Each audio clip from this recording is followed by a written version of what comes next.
Okay, dear student, today I will start the new chapter of your class 9, that is chapter 2, compound interest. That is compound interest part 1. So today in this part I will explain, I will calculate the compound interest without using any formula. Without using formula means without using the direct formula to calculate the amount as well as the compound interest. So here, then how could I find out without using the formula? Here compound interest can be determined by the difference of the final amount at the end of the period and the original principal. So that means CI can be calculated by amount minus principal. So here this amount can be calculated after each successive year or the term provided. If the compound interest compounded half yearly or semi-annually, that means in every 6 months you have to calculate the interest.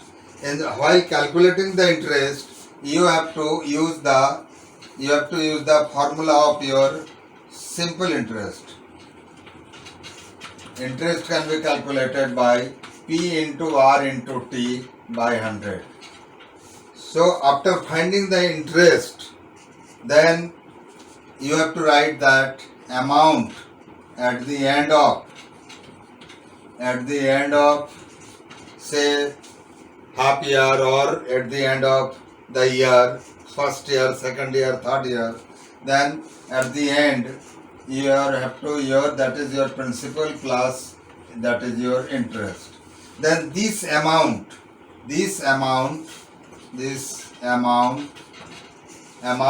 at the end of year or at the end of your time may be your at the end of your time. That means time, that one means total time. That means for consecutive half year or consecutive full year.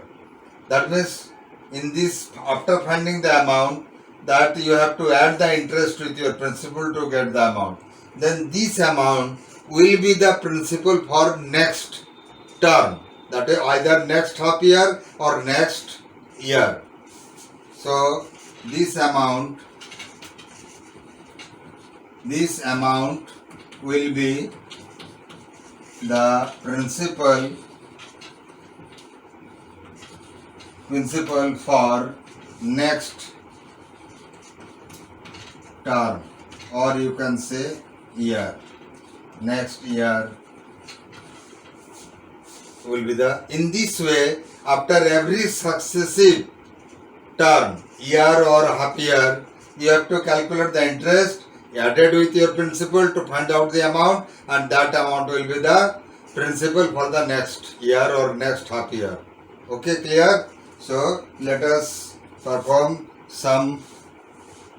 We have to remove it so that we can solve some problem. Suppose question number 1. In this question, if we will see, suppose in this question if we will see, say find the amount and compound interest.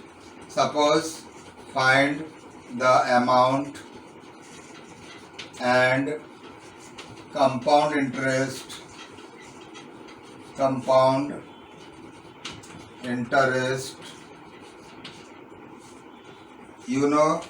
the amount and compound interest on rupees say 10,000 for 1.5 year, rupees 10,000 for say 2 years, per annum, 2 years per annum, or you can say 1.5 year, 1.5 year per annum, compounded semi-annually.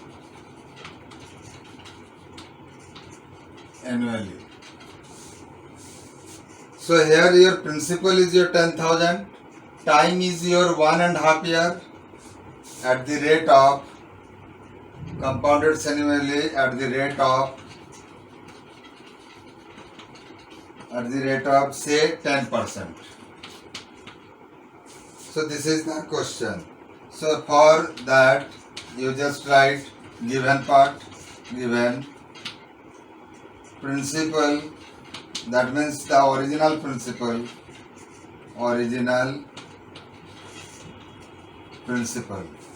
is your rupees say 10,000. Rate is your say 10%. Time is your rate is your 10%, compounded half yearly.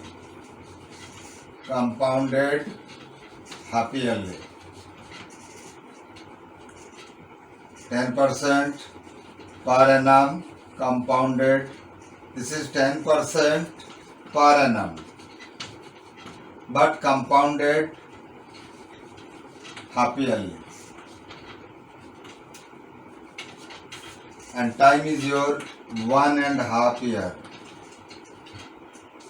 So number of terms n equal to, here in this case time is your 2 1 2 and 1 3. This is your 3/2 year. So number of terms, interest can be calculated by your 2 into 3/2 means 3 terms. So because in 1.5 year there are 3 half year to get 1.5 year. In 1 year there are 2 half year and another half year, so 2 plus 1 is 3 half year. So number of terms, that is 3 terms. So you have to calculate 3 terms and of your simple interest and add it to get the principal for the next term. Okay. So after that, so number of terms is 3 terms. So for you just put the heading for first half year. For first half year. For first half year. For first half year, interest is your P is your rupees 10,000. Rate is your 10%. Time is your 1/2 into 100. So this is your interest. So you can cancel 0, 0. Then 2. This is your 5. So rupees 500 is the interest for first half year. Now, therefore, amount at the end of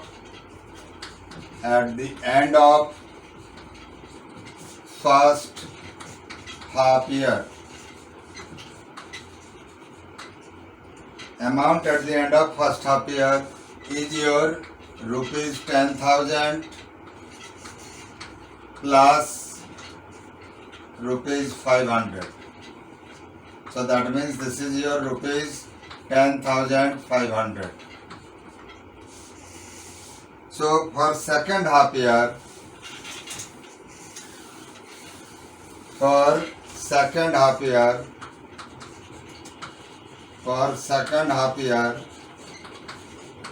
you can say after 1 year.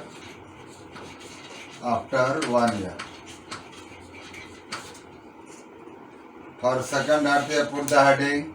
Again you write the interest equal. Here for second half year your principal will be equal to rupees 10,500. Therefore interest equal to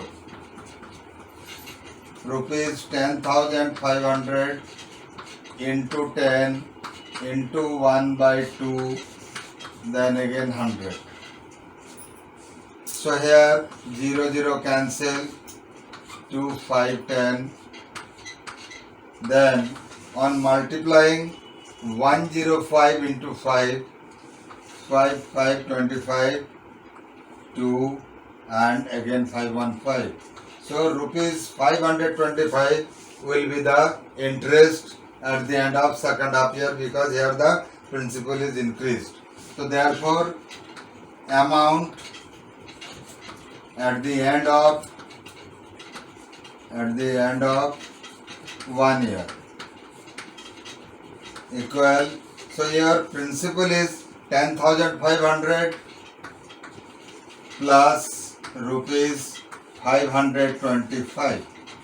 So this is your rupees 520. So this is your 11,025 is the amount at the end of your 1 year. So this amount will be the principal for third half year. So this amount will be this amount. So again you have to write for third half year. For third half year.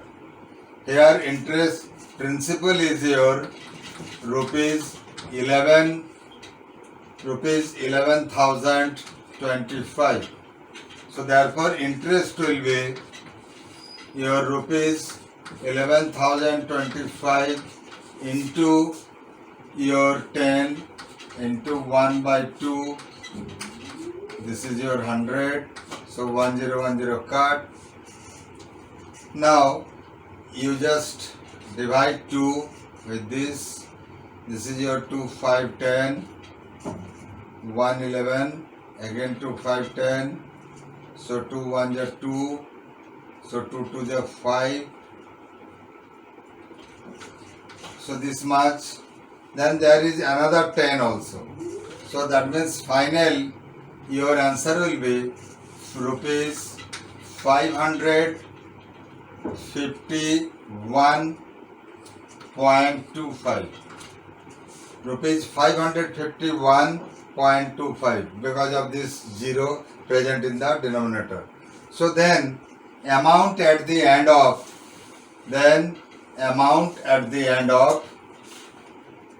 third half year, amount at the end of third half year will be the principal is your rupees 11,025 plus rupees your 551.25. So after that your final amount will become, so this is your 0.25, then 516, 527, then 5 and 1. So this much of rupees 11,576.25 will be your amount at the end of your third half year.